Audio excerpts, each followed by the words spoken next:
All right, in our continued exploration using the Concord Consortium interactions in the atmosphere simulations, it's important to look at this and think about how the energy from the sun, again, we're going back to that energy unit and thinking about radiant energy, how the energy from the sun impacts the different aspects of the Earth, whether it's the atmosphere or the geosphere.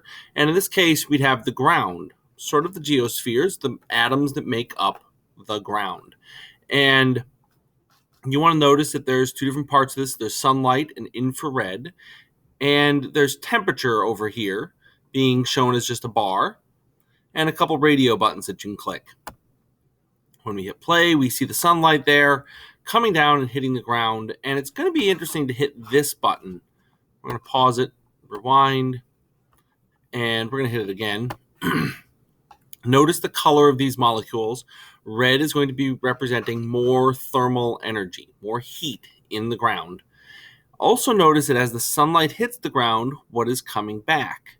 Those infrared rays. So that is radiant energy coming in from the sun as visible light, and radiant energy leaving the Earth as infrared energy.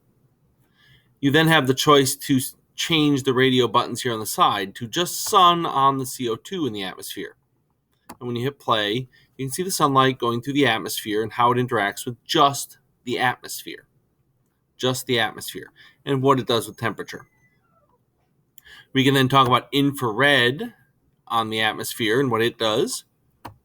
And again, we're displaying the heat, showing the temperature, and we're also seeing that these molecules start to glow, if you will.